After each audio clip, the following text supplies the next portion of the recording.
안녕하세요. 9월 4일 월요일입니다. 한 주간도 주님 안에서 강건하게 행복하게 지나시기를 바랍니다. 오늘 우리가 같이 읽을 오이코스 말씀은 다니엘서 7장과 8장이 되겠고 그 중에서 7장 13절로 14절을 같이 묵상하도록 하겠습니다. 내가 또 밤 환상 중에 보니 인자 같은 이가 하늘 구름을 타고 와서 옛적부터 항상 계신 이에게 나아가 그 앞으로 인도되매 그에게 권세와 영광과 나라를 주고 모든 백성과 나라들과 다른 언어를 말하는 모든 자들이 그를 섬기게 하였으니 그의 권세는 소멸되지 아니하는 영원한 권세요 그의 나라는 멸망하지 아니할 것이니라. 아멘. 성경에서 다니엘의 이야기는 대단히 흥미진진합니다. 어린 나이에 포로로 끌려갔지만 그는 느부갓네살 왕 아래서 총애받는 신하였고 나중에 다리오 왕 때는 한 사람 총리가 되었습니다. 입지전적인 인물이죠. 더군다나 사자굴 앞에서도 굴하지 않았던 하나님께만 기도하던 믿음의 사람이기도 했습니다. 그래서 우리가 다니엘의 그 인생 스토리에 많은 관심을 기울이곤 하는데 그러나 놓치지 않아야 될 것은 그분이 단순히 입지전적인 삶을 살았고 총리였다고 하는 것보다 더 중요한 것은 그분이 선지자이셨다는 것입니다. 하나님께서는 다니엘서를 통해서 여러 나라를 향한 하나님의 뜻 그리고 종말까지 있을 하나님의 계획에 관해서 말씀하여 주고 계십니다. 오늘 본문도 이제 그러한 대목 중에 하나입니다. 여러분, 다니엘은 참 많은 나라를 경험했습니다. 우선 그가 태어났을 때는 남왕국 유다의 백성이었으니까 유다를 경험했겠죠. 어렸을 때는 세상에 유다밖에 없는 줄 알았을 것입니다. 그러나 조금 큰 다음에는 사람들의 입을 통해서 남쪽에 애굽이라고 하는 막강한 나라가 있다는 사실을 알게 되었을 것입니다.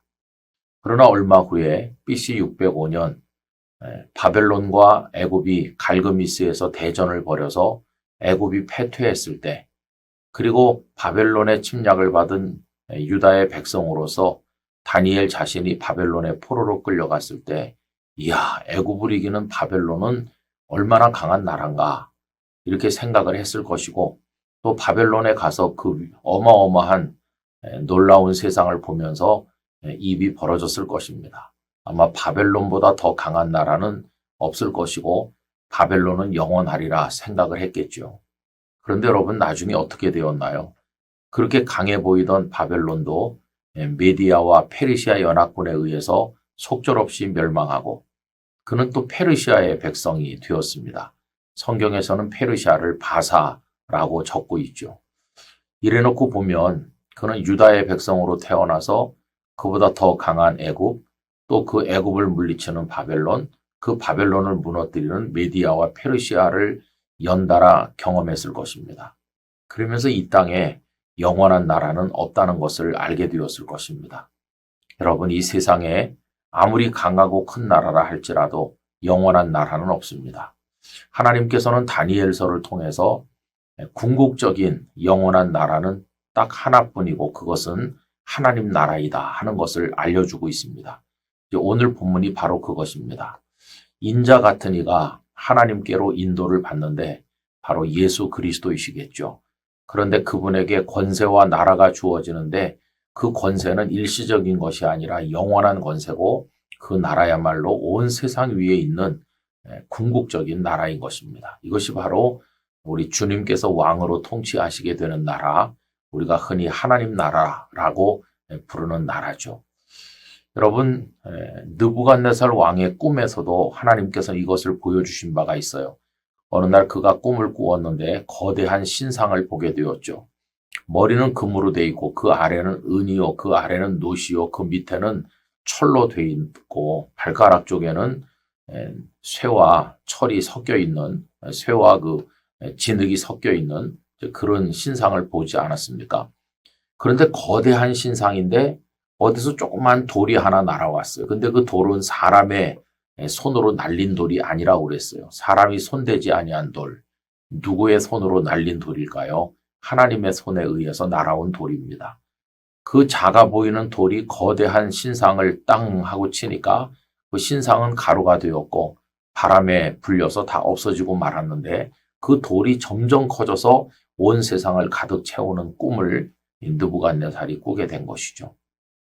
여러분, 금, 은, 동, 철로 표현된 그 나라들은 바벨론, 그 다음에 페르시아, 그리고 헬라 제국, 로마 제국, 그리고 로마 제국 그 이후에 세상의 여러 나라를 상징하는 것으로 이해합니다. 그런데 손대지 않은 돌이 날아왔다고 할 때 이 돌은 하나님의 나라를 의미하는 것이죠. 그래서 그 하나님의 나라가 세상의 열방을 다 깨뜨려 가루로 만들고 온 세상에 하나님의 나라가 가득 찬다. 하나님 나라의 궁극적 승리를 설명하는 꿈이었다고 말할 수 있겠습니다. 여러분, 우리가 현실 속에서 여러 나라들의 문제로 인해서 낙심합니다. 지금 우리가 눈뜨고 듣는 모든 뉴스가 미국, 일본, 러시아, 우크라이나 전쟁, 또 북한, 우리 대한민국 여러 나라들의 이야기잖아요. 그리고 그 나라들의 이야기 중에 고무적이거나 우리에게 위로가 되거나 힘이 되는 얘기가 어디 있습니까? 각 나라는 각축을 벌이고 있고 전쟁을 벌이고 또 말할 수 없는 대결 구도 속에서 백성들을 힘들게 만들고, 또 어느 한 나라 한 나라 안을 들여다봐도 그 정치인들이나 경제인들이나 사회 구성원들이 평화를 위해서 노력하기보다는 자기 이익을 위해서 갈등하다 보니까 참 세상이 살기 어려운 곳으로 변해가고 있습니다. 그래서 우리가 낙심할 때가 참 많이 있죠. 그러나 여러분, 우리가 궁극적으로 위로를 받을 수 있는 것은 하나님 나라가 있기 때문입니다. 우리들은 하나님 나라의 시민권을 가진 하나님의 백성이죠. 그래서 현실의 나라들이 우리를 힘들게 하고 좌절케 할 때 우리들은 하나님 나라를 더욱더 사모하고 바라보아야만 될 것입니다. 하나님 나라는 주께서 다스리는 나라입니다. 우리는 그 나라의 백성입니다. 여러분, 힘을 내시기 바랍니다. 하나님 나라를 바라보고 궁극의 승리에 우리도 동참하게 되기를 바라면서 현실의 여러 나라들이 만들어내는 아픔 속에서도 좌절하지 말고 진정한 왕이신 주님만을 의지하는 우리 모두가 되기를 간절히 기원합니다. 아버지 하나님, 세상에 강대국도 있고 강대국에 의해서 고통받는 약소국들도 많이 있고 그것들이 서로 얽히고 설킨 채로 경쟁하며 전쟁하며 어려운 처지에서 많은 백성들을 불행하게 만들고 있습니다. 저희도 그 안에서 말할 수 없는 고통을 겪으며 살고 있습니다. 그러나 하나님 아버지, 저희들은 하나님 나라의 백성인 줄로 믿습니다. 하나님 나라가 궁극의 나라요, 영원한 승리의 나라인 줄로 믿습니다. 현실의 나라들로 인해서 고통받을 때 저희로 하여금 하나님께서 다스리시는 하나님 나라의 소망을 두게 하시고 좌절하지 아니하고 끝까지 하나님만 의지하도록 힘을 더하여 주시옵소서. 예수님의 이름으로 기도하옵나이다. 아멘.